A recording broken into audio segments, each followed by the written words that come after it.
Shalom saudara yang terkasih dalam Tuhan, kita berjumpa kembali dalam acara Feast at Home. Berapa banyak di antara kalian yang merasakan bahwa Tuhan itu baik dalam kehidupan saudara? Boleh angkat tanganmu? Kita percaya melalui acara ini juga, meskipun acara ini dilakukan melalui online, tapi Tuhan akan terus bekerja dan memberkati setiap kita.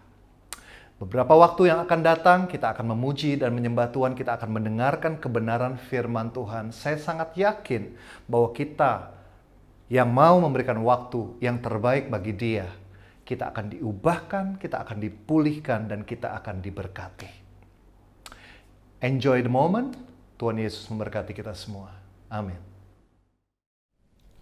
Shalom saudara-saudaraku yang terkasih, sebelum kita memuji dan menyembah Tuhan bersama-sama, mari kita satukan hati kita di dalam doa untuk menaikkan ucapan syukur teman-teman kita yang wujud doanya sudah terjawab, dan juga kita satukan hati, rendahkan hati kita di hadapan Tuhan untuk mendoakan wujud-wujud doa yang masih menjadi proses dalam kerinduan teman-teman kita. Dalam nama Bapa dan Putra dan Roh Kudus. Amin. Kita mau berdoa, ucapan syukur untuk kesembuhan setelah demam panjang, setelah menerima vaksinasi. Terima kasih Tuhan untuk berkat-Mu bagi anak-Mu ini. Kalau Kau boleh curahkan rahmat-Mu Tuhan, supaya tubuhnya bisa menerima vaksinasi ini beradaptasi dengan cepat sehingga proses demamnya bisa berakhir. Kita mau mengucap syukur untuk kelancaran proses KPR sepasang pasutri yang sedang dalam proses pembelian rumah. Terima kasih Tuhan, Kau juga yang akan lancarkan segala sesuatunya, mulai dari pembelian, pencicilan, dan Kau yang akan siapkan Tuhan setiap rezeki yang mereka perlukan supaya rumah baru ini bisa mereka tempati dan bisa mereka gunakan Tuhan untuk kemuliaan nama-Mu. Kita juga mau mengucap syukur untuk kehamilan anak pertama dari sepasang pasutri. Terima kasih Tuhan untuk jiwa baru yang Kau percayakan pada keluarga ini. Biar Kau juga yang sertai Tuhan sepanjang proses kehamilan ini sampai nanti proses kelahiran. Segala sesuatunya boleh berjalan dengan lancar. Kau yang cukupkan sumber rezekinya, Kau yang jaga kesehatan calon ibunya, Kau yang siapkan mental suami istri ini agar mereka boleh jadi orang tua yang membesarkan anak yang membawa kemuliaan bagi nama-Mu. Kita juga mau mengaturkan Tuhan wujud-wujud doa kita, prayer request, kerinduan hati yang sedang dialami oleh setiap anak-anak-Mu ini. Kami mau berdoa, ada permohonan dari seorang yang sedang dalam penyelesaian hutang. Tuhan, Kau yang berikan hikmat, Kau yang bukakan rezeki juga Tuhan bagi orang yang sedang dalam proses penyelesaian hutang ini, biar dia sungguh boleh mengambil keputusan yang tepat, yang terbaik sesuai dengan rencana-Mu. Biar melalui proses penyelesaian hutang ini pun nama-Mu boleh dipermuliakan. Kita juga mau berdoa Tuhan untuk seorang minta kekuatan dalam menjalani proses kemoterapi. Tuhan, Kau yang sertai, Kau yang berikan rahmat Tuhan bagi orang ini maupun anggota-anggota keluarga yang mendampingi. Kau juga yang berkati setiap tim dokter suster yang Kau pakai menjadi saluran perpanjangan tangan-Mu untuk membawa kesembuhan bagi penyakit kanker anak-Mu ini Tuhan. Kami mengklaim kesembuhan di dalam nama Yesus. Oleh bilur-bilur Yesus kami imani, kami deklarasikan bahwa penyakitnya boleh disembuhkan sepenuhnya dan setiap fungsi dalam organ tubuhnya berfungsi seperti sedia kala. Kami juga mau berdoa Tuhan untuk tendangan arwah Bapak Rudi Kusnandar. Tuhan, kami serahkan arwah Bapak Rudi Kusnandar ke dalam kerahiman dan pengampunan-Mu. Kami berdoa Tuhan untuk setiap anggota keluarga yang ditinggalkan, biar kuat kuasa Roh Kudus-Mu yang boleh berikan penghiburan dan pengharapan, karena bagi anak Tuhan kematian hanyalah perpisahan sementara. Tuhan, kami juga mau berdoa bagi kelancaran dalam proses kehamilan dan kelahiran beberapa pasang pasutri dalam LG. Terima kasih Tuhan untuk jiwa-jiwa baru yang Kau percayakan pada pasutri-pasutri ini. Biar Kau yang sertai, Kau yang berikan hikmat, dan Kau yang berikan perlindungan bagi setiap pasutri ini dalam proses kelahirannya, dalam proses kehamilannya, dan Kau juga sertai proses kelahirannya biar berjalan dengan lancar. Demikian Tuhan, setiap wujud-wujud doa dan ucapan syukur dari anak-anak-Mu. Terima kasih hanya dalam satu nama yang penuh kuasa, dalam nama Yesus Kristus, Tuhan Juru Selamat dan Pengantara kami. Kami berdoa dan mengucap syukur di dalam nama Bapa dan Putra dan Roh Kudus. Amin. Mari kita satukan hati kita dan siapkan hati kita untuk memuji dan memuliakan Tuhan. Hai teman-teman semua, welcome back di Feast at Home. Kita bersyukur banget kalian bisa bergabung bersama-sama dengan kita semua melalui acara online ini. Tapi walaupun online, kita tetap punya semangat, punya fire from the Spirit of God untuk memuji Tuhan kita. Mari bersama-sama kita satukan hati, kita mau naikkan nama Tuhan, Kita puji Dia dengan segenap hati kita. Let's go.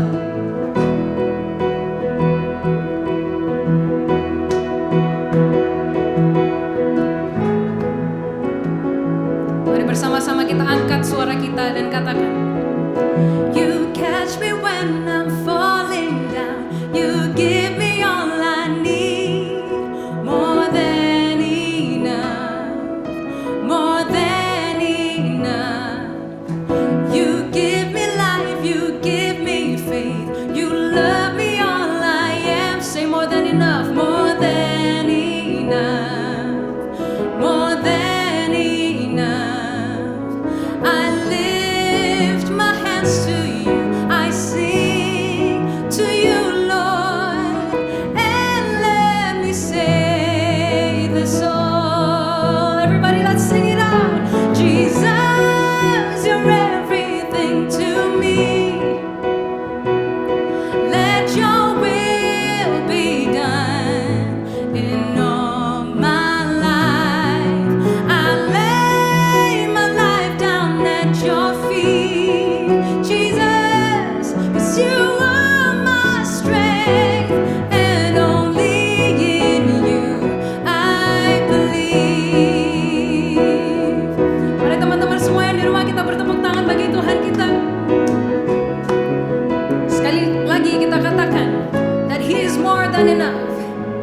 You catch me when I'm falling down. You give me all I need. More than enough. More than enough. You give me life. You give me faith. You love me all I am. More than enough. More than enough. Angkat tanganmu.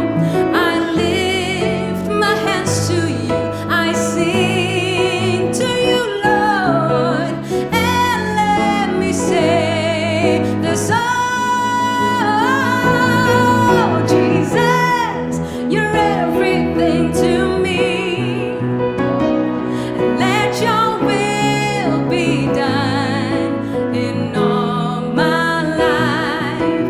I lay my life down at your feet, Jesus. You are my strength, and only in you, Jesus, you're everything to me. Let your will be done in all my life. I lay my life down at your feet, Jesus, 'cause you are my strength, and only in you I believe. Yes, I believe. We sing it out. I believe. With all of your faith, we shout it out. I believe.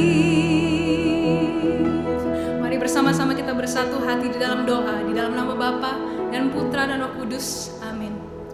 Bapa di surga, kami sungguh bersyukur atas segala kebaikan-Mu yang Engkau berikan di dalam hidup kami.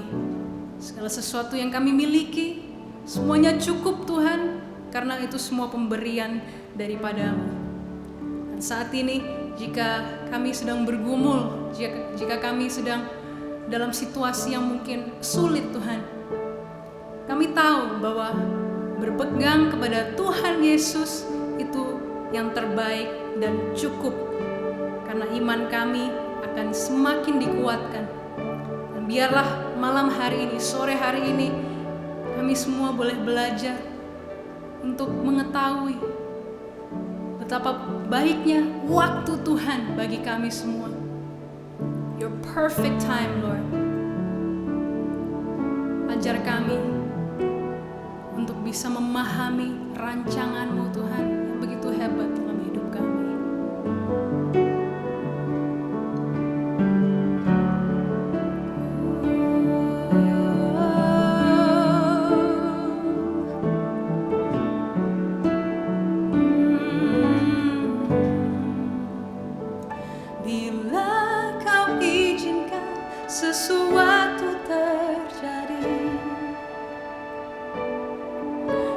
percaya semua untuk kebaikanku. Bila nanti telah tiba waktumu, ku percaya kuasa-Mu memulihkan hidupku. Bersama-sama kita katakan dengan segenap iman kita.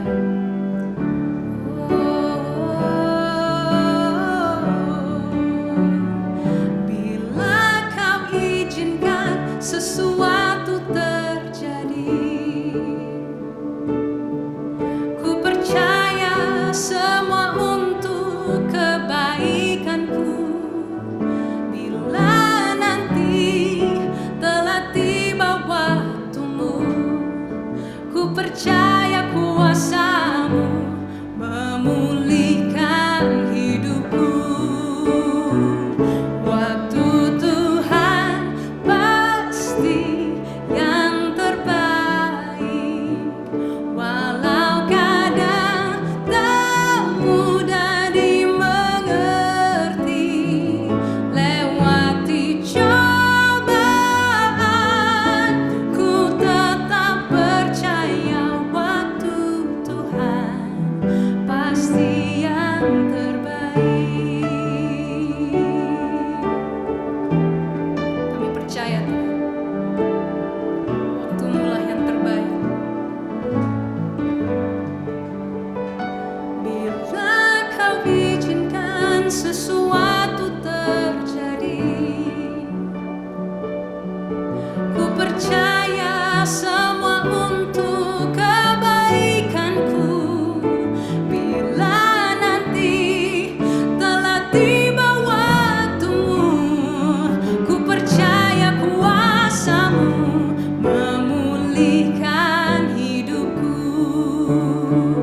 Waktu Tuhan pasti yang terbaik, walau kadang tak mudah dimengerti.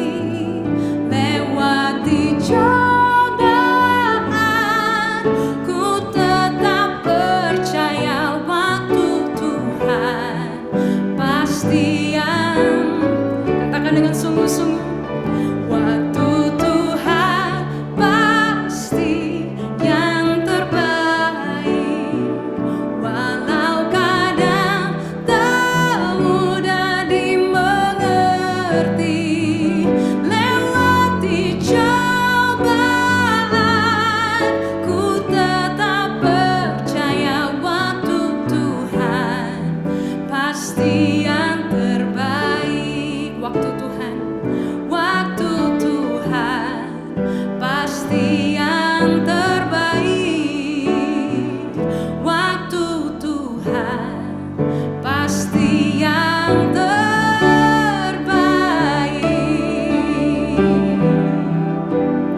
Oh Tuhan, ku percaya Kau rancangkan yang terbaik.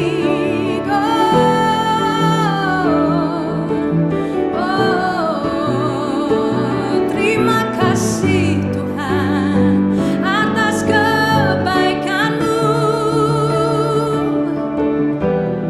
Ku bersyukur dalam lembah yang kelam Kau bersamaku. Ku bersyukur Tuhan,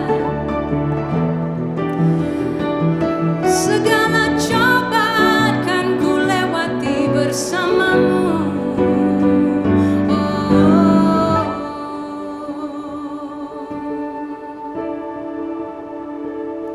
Apapun pergumulanmu saat ini, mungkin masih di dalam kekesalan, kemarahan bahwa kita berada di masa pandemi ini selama ini.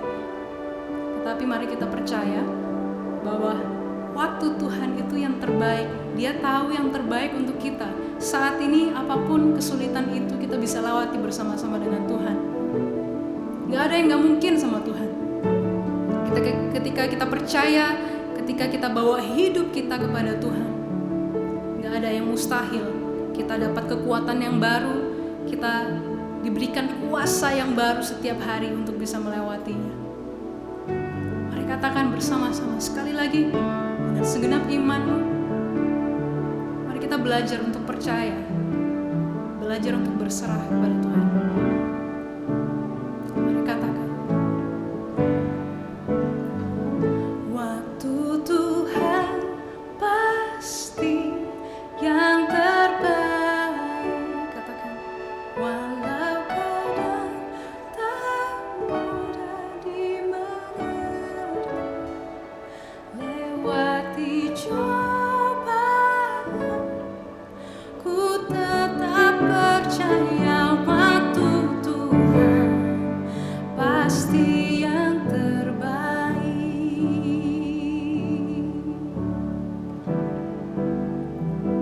Percaya Tuhan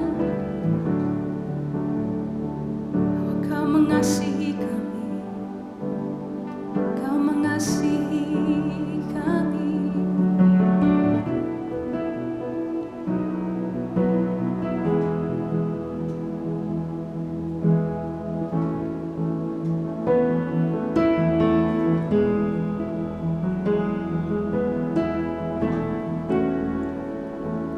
Kau Bapa yang mengasihiku, kuasa-Mu memulihkanku, hati yang baru Kau berikan untukku dapat melihat rancangan-Mu indah bagiku. Kau ada di setiap jalanku, hatiku haus dan lapar akan Engkau.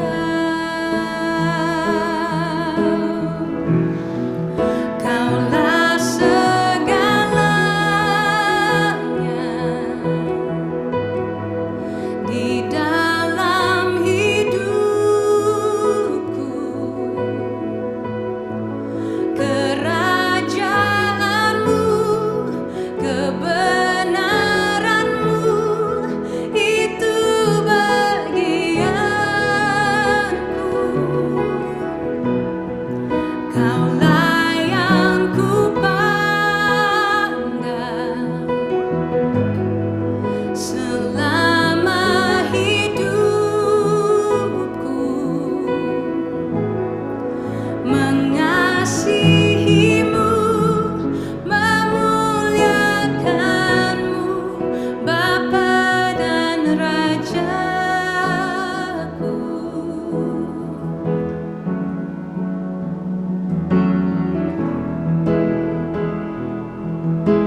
Selamat sore dan shalom. Welcome to Feast at Home. Apa kabarnya saudara-saudaraku yang terkasih dalam Kristus?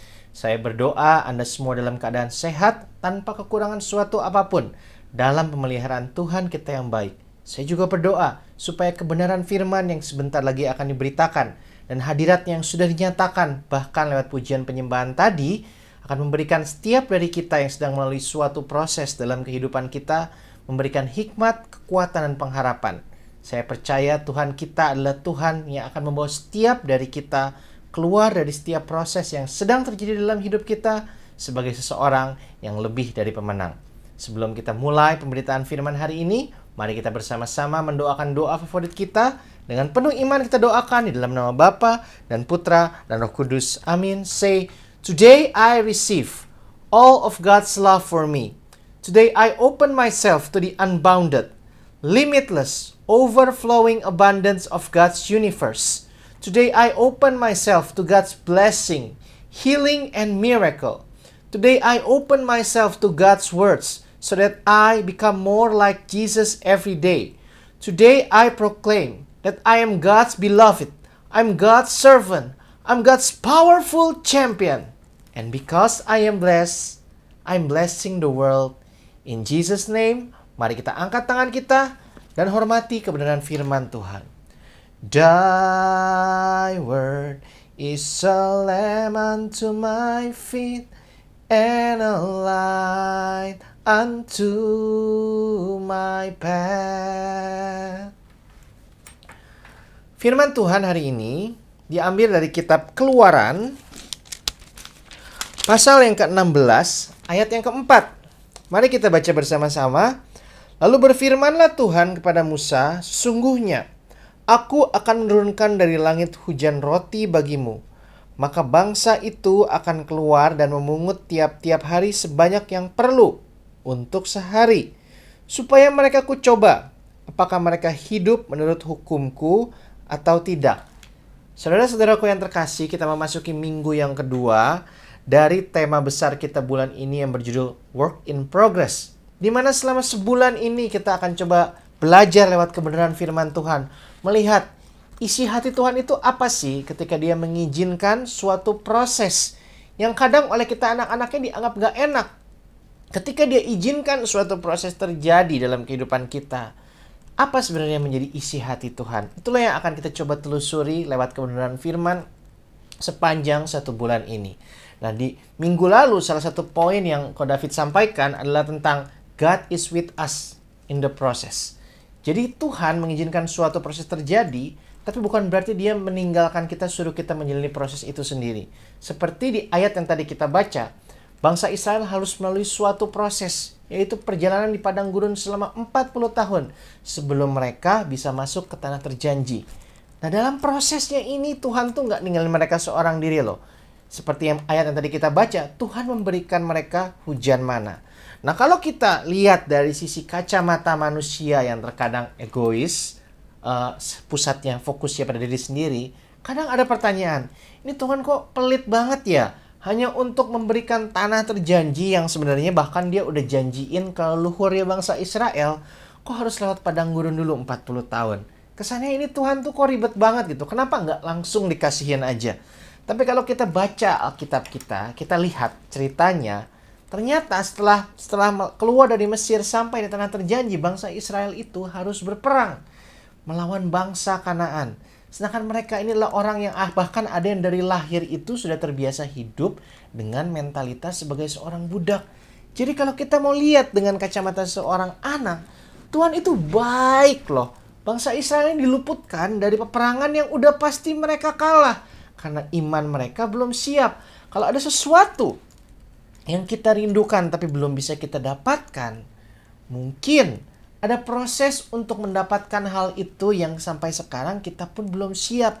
Karena untuk sampai ke tanah terjanji, prosesnya itu sampai 2, padang gurun dan peperangan. Dan kita akan lihat minggu ini bagaimana Tuhan menyertai mereka sepanjang proses ini. Dan kita akan belajar, kita akan lihat bagaimana Tuhan itu begitu murah hati. Karena bangsa Israel 40 tahun gak usah kerja tapi bisa dapat makan. Jadi jangan susuan dulu, jangan salah sangka sama Tuhan. buka hatimu dan kita akan sama-sama melihat bagaimana cara Tuhan memberkati kita dalam proses yang Dia izinkan terjadi dalam kehidupan kita dan bagaimana kita bisa meresponinya dengan iman. Karena dari 600.000 ada 598.000 yang gagal, yang nggak sampai ke tanah terjanji karena ketidakpercayaan mereka. Tapi bukan dihukum sama Tuhan loh, dikasih makan selama 40 tahun tanpa harus bekerja karena kita punya Tuhan yang baik. Anda siap untuk diberkati dengan kebenaran firman hari ini? Mari kita angkat tangan kita dan hormati kebenaran firman Tuhan.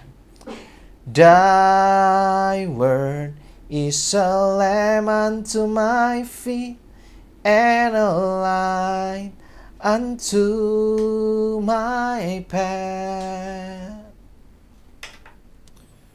Beberapa saat yang lalu, ketika saya sedang pergi ngedate sama istri saya, kami berdua itu pergi makan all you can eat, shabu-shabu. Tapi karena satu dan lain hal, kami nyampe ke restoran itu udah hampir last order. Nah, awalnya ketika kami duduk, masing-masing dari kami pesan 2 kotak daging. Istri saya pesan 2, saya pesan 2, dan kita ambil sayur-sayuran juga. Namanya makan shabu-shabu kan ya. Tapi karena udah mau last order, si pelayan itu datang ke kita di tengah-tengah kita makan. Mau pesan lagi nggak dagingnya? Karena sebentar lagi ordernya akan ditutup.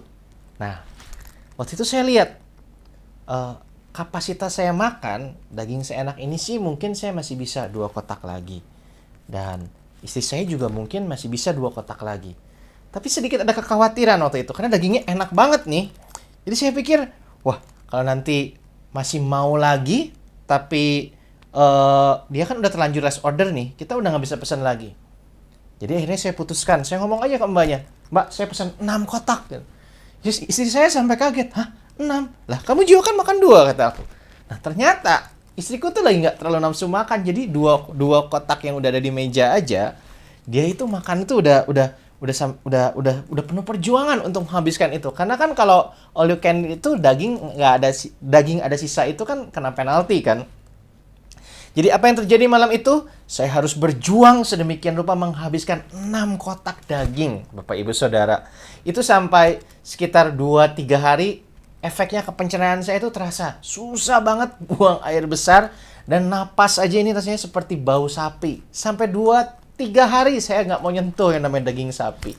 Nah, apa hubungannya cerita tadi dengan firman hari ini yang berjudul Help My Unbelief? Nah, ketika saya merenungkan firman hari ini, ternyata kelakuan saya di restoran itu nggak jauh beda dengan bangsa Israel.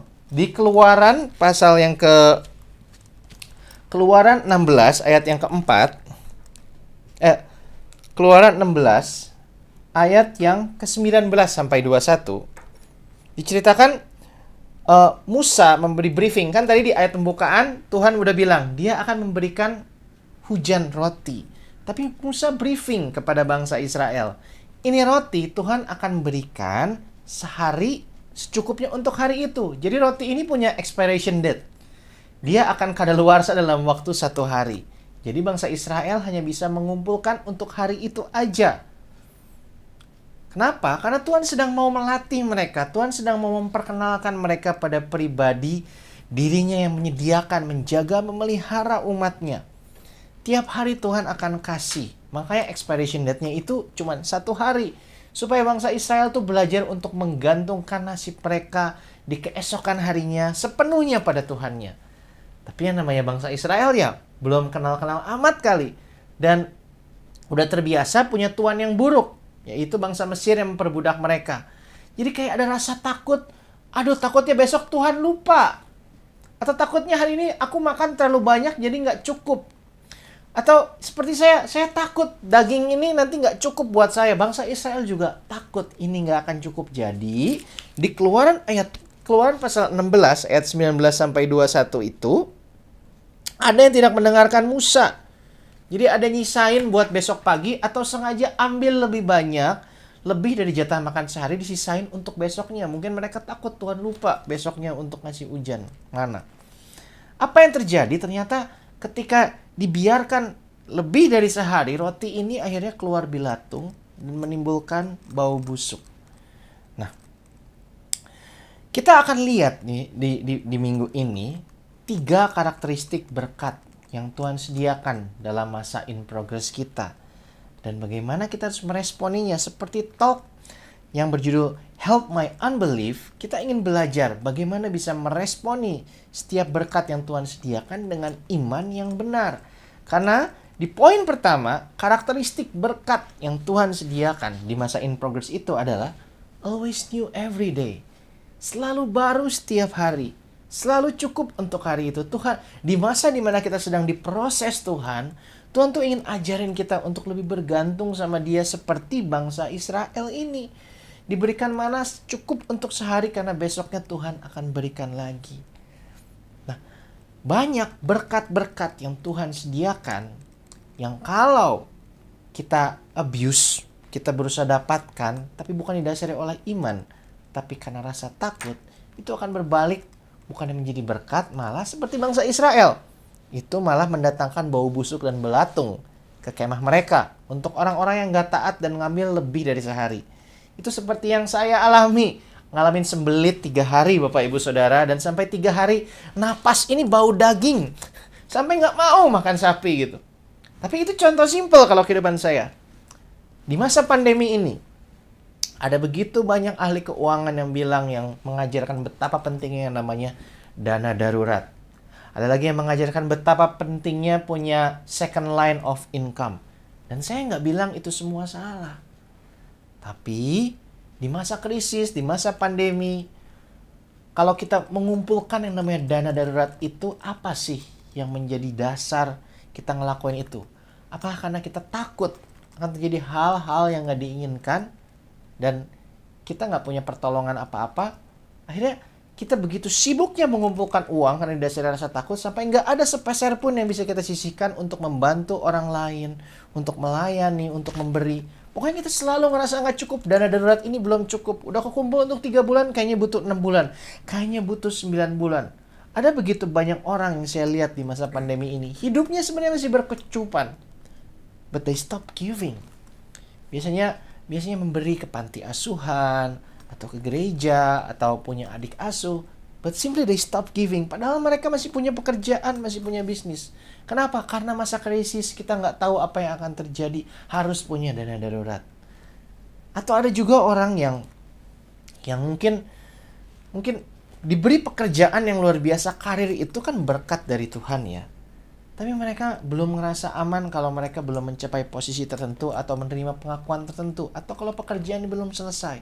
Mereka bekerja sedemikian rupa sampai nggak punya waktu lagi untuk keluarganya, bahkan untuk Tuhan. Bapak Ibu Saudaraku yang terkasih, setiap berkat yang Tuhan berikan, kalau kita jalankan, kalau kita konsumsi, kalau kita olah berkat itu, tapi didasarkan oleh rasa takut, oleh rasa nggak cukup, itu seperti kita sedang menginfeksi berkat yang Tuhan berikan dengan ketidakpercayaan kita. Karena berkat Tuhan itu selalu baru setiap hari, kita nggak perlu takut. Jangan kita menginfeksi, don't invest berkat yang Tuhan percayakan dengan ketidakpercayaan kita. Responi dengan benar, terima dengan rasa syukur, tapi minta hikmat dari Tuhan. Karena di masa pandemi, masa krisis seperti ini adalah masa di mana orang itu benar-benar dipush, digoda untuk sangat amat fokus sama diri sendiri. Ada begitu banyak orang yang berhenti memberi, ada begitu banyak orang yang berhenti melayani, ada begitu banyak orang yang kehabisan waktu. Sebenarnya work from home loh. Tapi kantornya atau bisnisnya tuh begitu masuk suatu masa yang sangat kritis, mereka begitu sibuk jadi di rumah kerja tapi tidak ada lagi waktu untuk keluarga. Jangan sampai rasa takut dan rasa kurang percaya yang mendrive kehidupan kita anak-anak Tuhan. Karena kita berjalan bukan dengan ketakutan, tapi dengan iman bahwa kita punya Tuhan yang menjaga dan memelihara kita, yang akan memberikan kita berkat yang baru setiap harinya. Itulah yang pertama, karakteristik berkat di masa work in progress adalah always new every day. Dan ini harus memberikan kita kelegaan.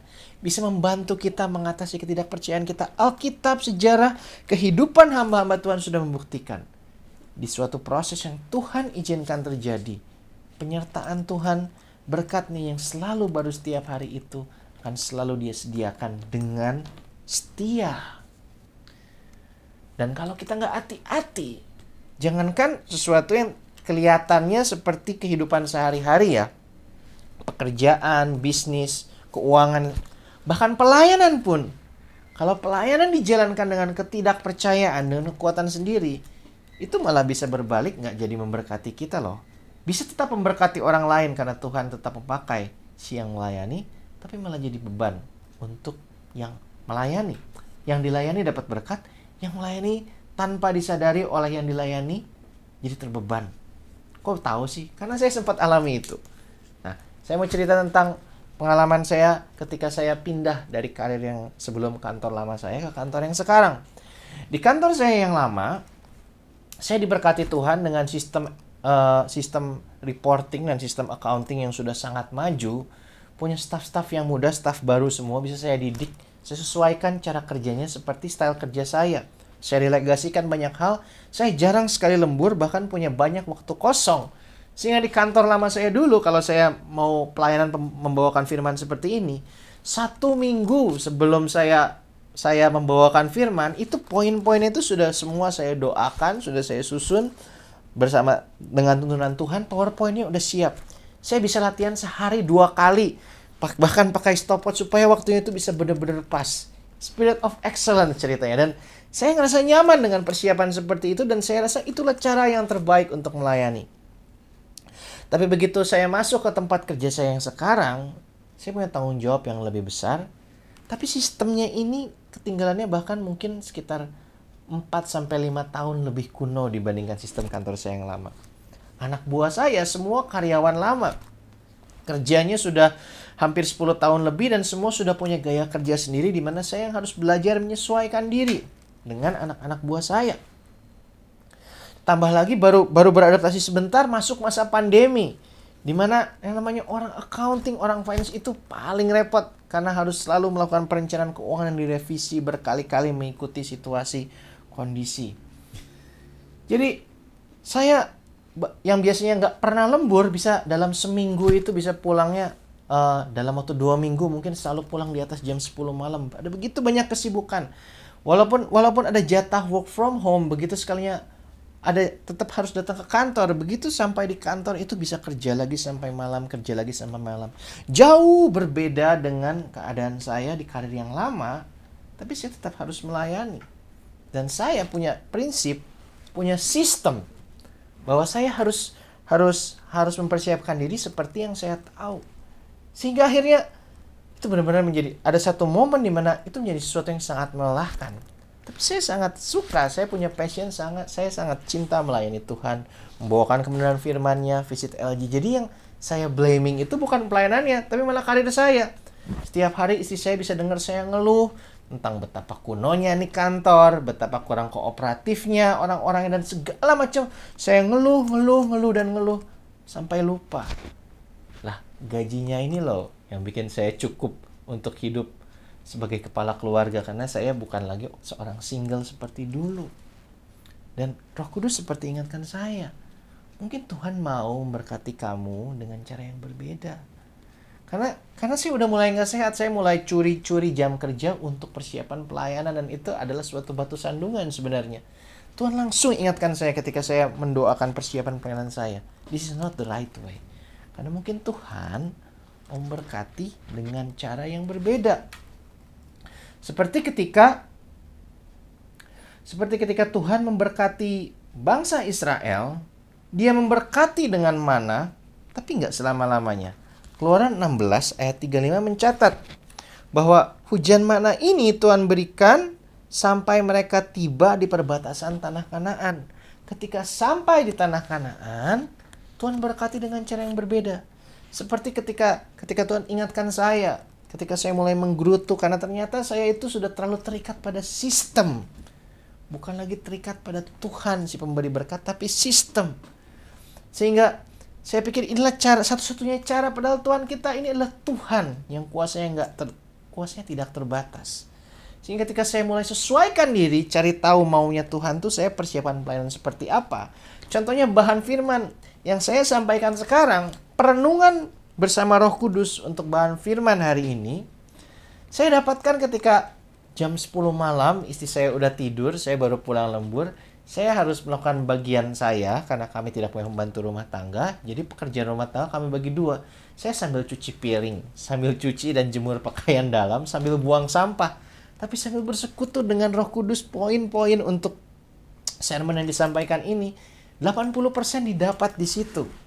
Ternyata itu cara baru yang mau Tuhan berikan. Bukan berarti saya bilang sekarang saya nggak perlu persiapan ya. Saya tetap berusaha melakukan persiapan di waktu yang paling memungkinkan. Tapi kalau jadwal sudah begitu padat dan ada tanggung jawab lain sebagai kepala keluarga, sebagai karyawan di kantor yang harus saya jalankan, saya belajar untuk jadi pribadi yang multitasking. Sedangkan kalau dulu zaman masih single, saya persiapan firman itu, start awalnya, saya butuh waktu 2 atau 3 jam mengurung diri di kamar, diiringi musik rohani di depan laptop untuk mencari hikmat dari Roh Kudus. Tapi sekarang Tuhan ajarkan untuk selalu bersekutu dengan Roh Kudus. Bahkan ketika sedang mencuci piring, ketika sedang cuci dan jemur pakaian dalam. Dan ternyata gak buruk-buruk amat loh cara baru ini juga. Jadi tadi poin yang pertama, karakteristik berkat dari Tuhan itu selalu baru setiap hari. Ketika Tuhan memberikan berkat di masa in progress. Karakteristik yang kedua, berkat dari Tuhan itu selalu relevan.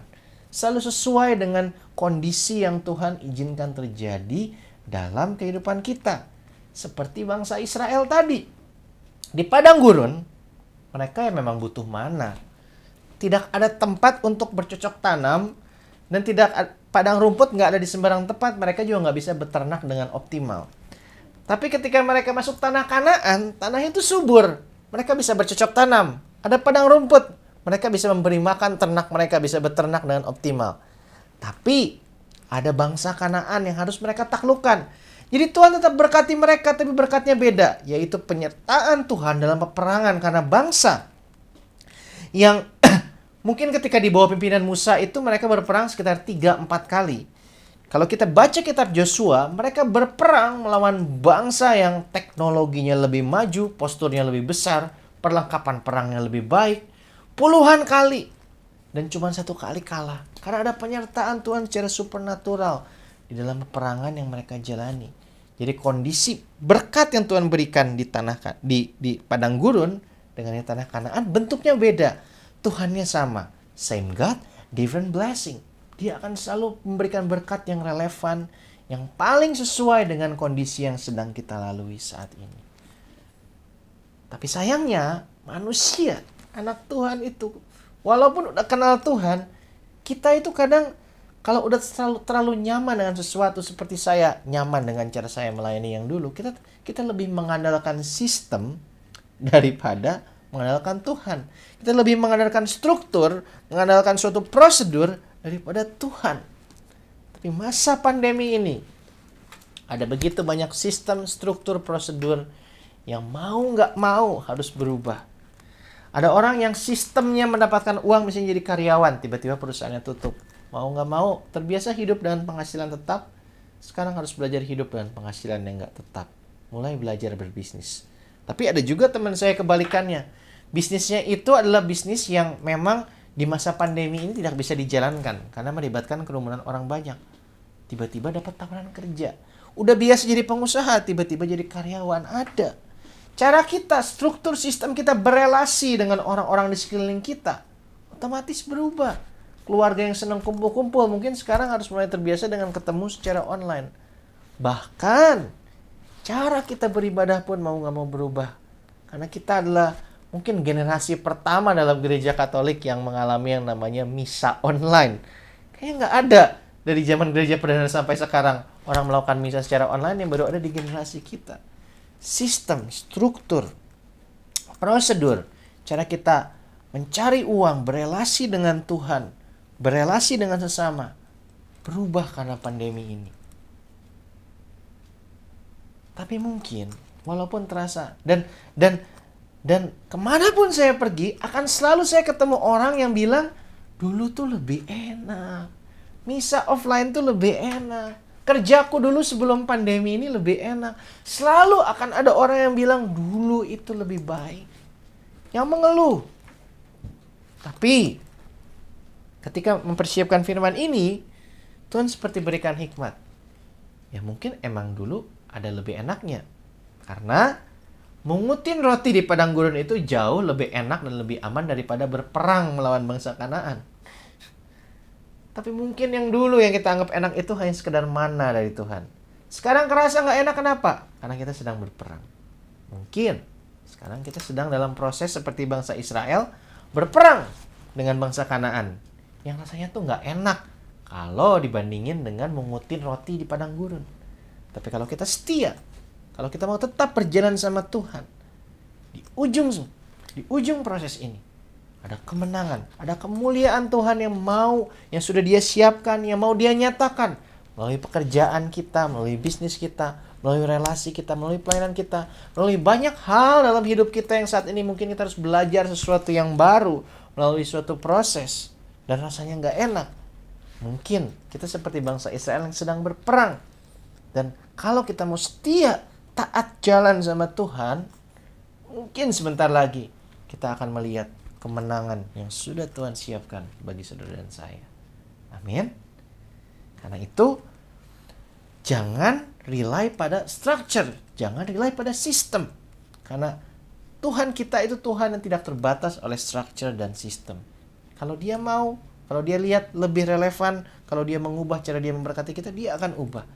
Jangan ngotot, karena Tuhanlah yang tahu yang terbaik. Dan saya tahu dalam proses di mana kita harus membiasakan diri dengan sesuatu yang baru, di mana kita nggak bisa pegang kendali, nggak bisa pegang kontrol, di mana kita hanya bisa setelah melakukan yang terbaik ada faktor-faktor yang berada di luar kendali kita, seperti ini alami banyak orang di pandemi ini. Saya tahu itu bukan sesuatu yang mudah. Saya tahu karena saya pun mengalami. Saya tahu akan ada godaan untuk memilih sesuatu yang terlihat lebih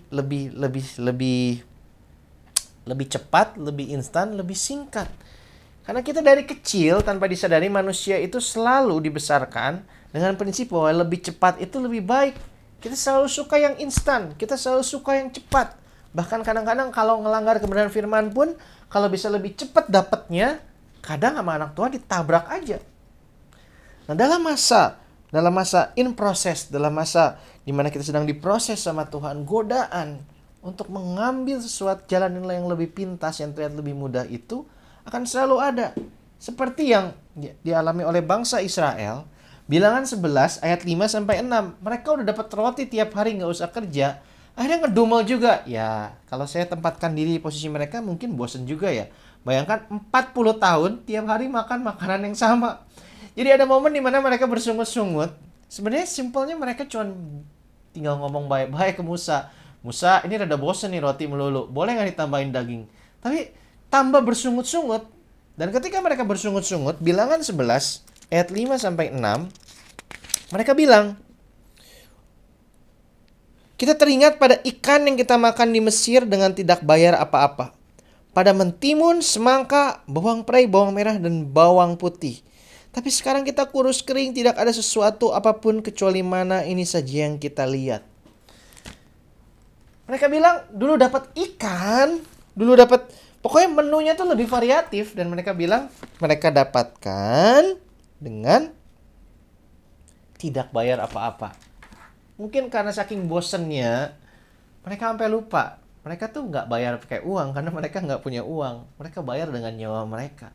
Makanan mereka di Mesir itu kan diberikan oleh para mandor yang sudah menggunakan tenaga mereka, mengabuse mereka untuk kerja paksa.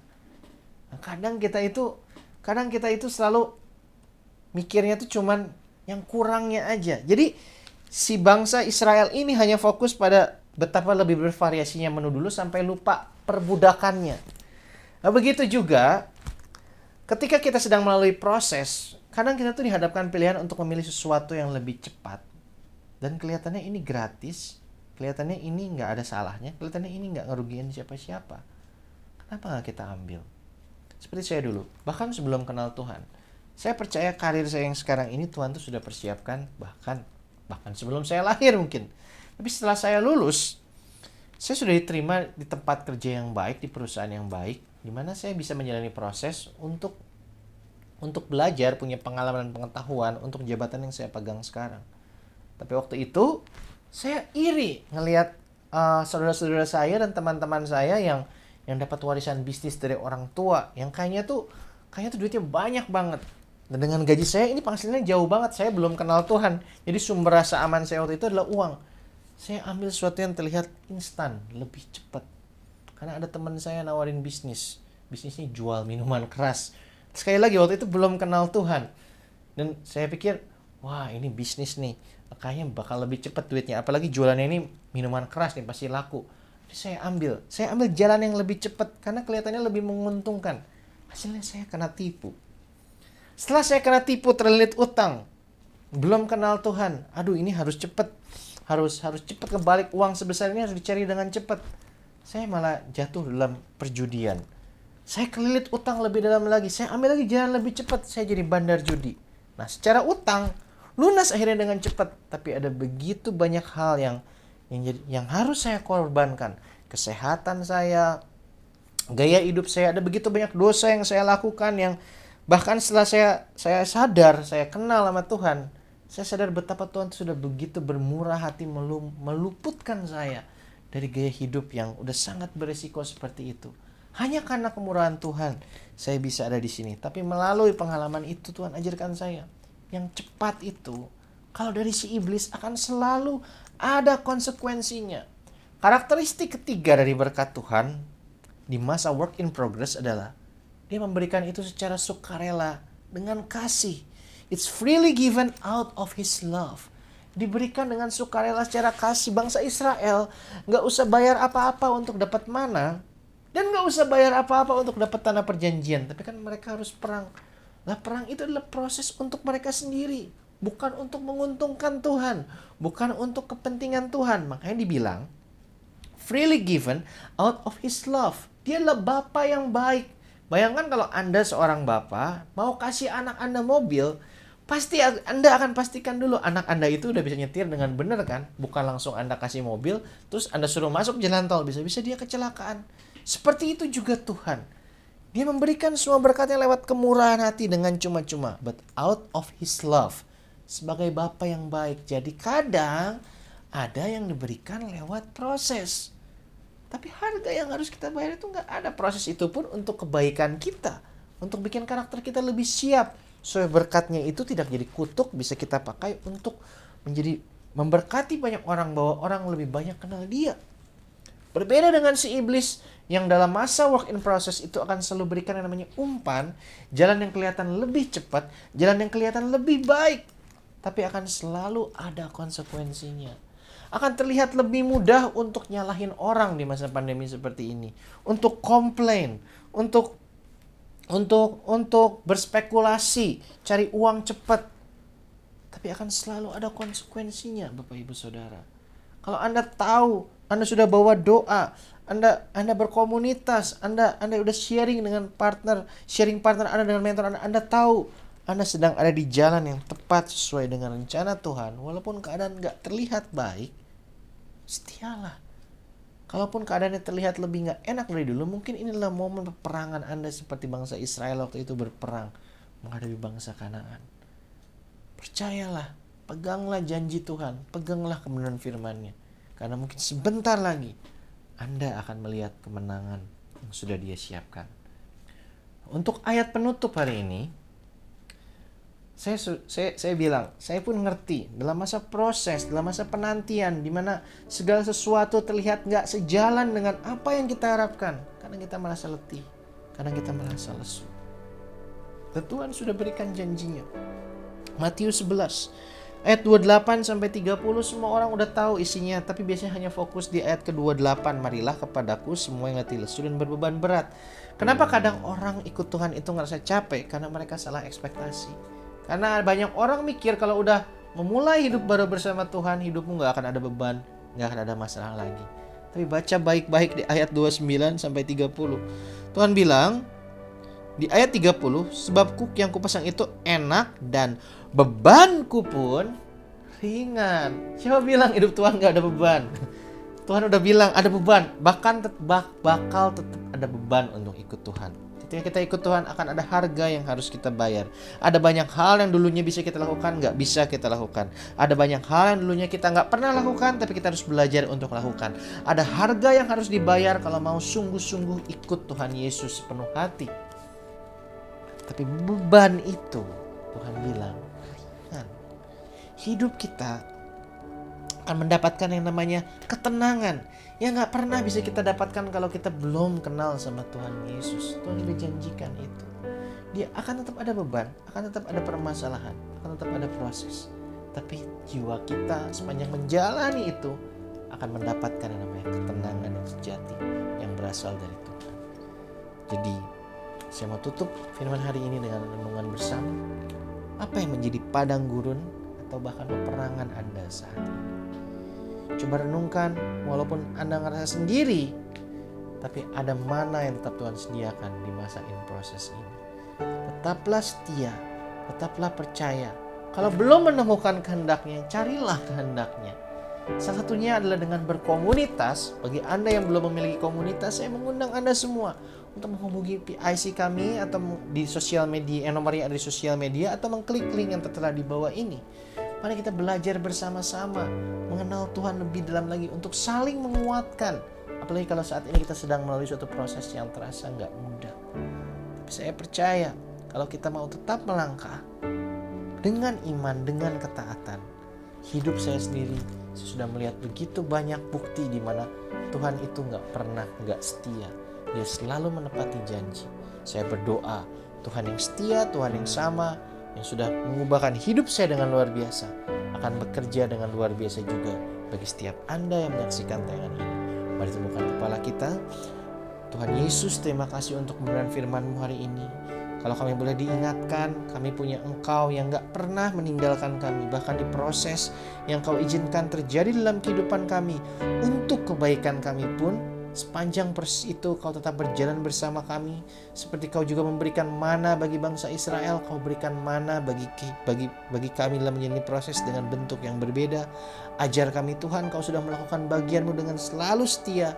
Ajar kami juga untuk setia, untuk tetap percaya. Karena kami tahu di setiap ujung proses yang saat ini sedang terjadi, ada kemenangan yang sudah Kau siapkan. Seperti juga Kau siapkan bagi bangsa Israel ketika mereka menaklukkan tanah Kanaan, boleh menikmati tanah terjanji di mana nama-Mu akan dipermuliakan. Curahkan rahmat-Mu Tuhan saat ini juga bagi setiap anak-anak-Mu yang mungkin merasa letih, lesu, berbeban berat menyaksikan tayangan ini. Biar Roh Kudus saat ini boleh nyalakan api yang baru, berikan kesegaran dalam hati mereka untuk tetap berjalan setia bersama Tuhan.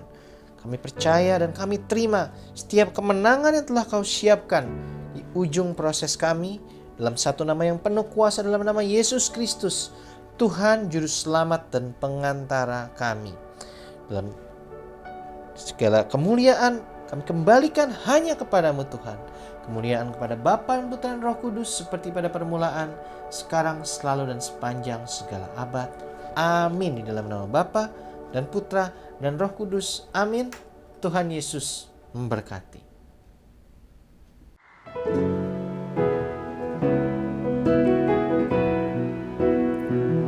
Waktu Tuhan pasti yang terbaik, walau kadang tak mudah dimengerti. Lewati cobaan, ku tetap percaya waktu Tuhan pasti yang terbaik. Mari saat ini dengan segenap iman-Mu, mari kita katakan bersama-sama, kita mau percaya bahwa waktu Tuhanlah yang terbaik bagi kita.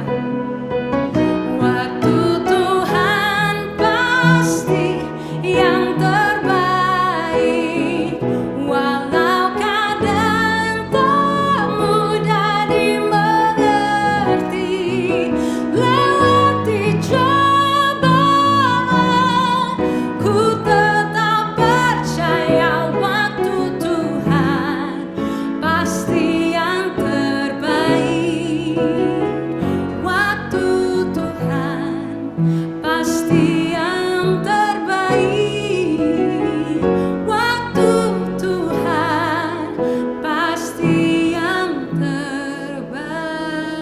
me.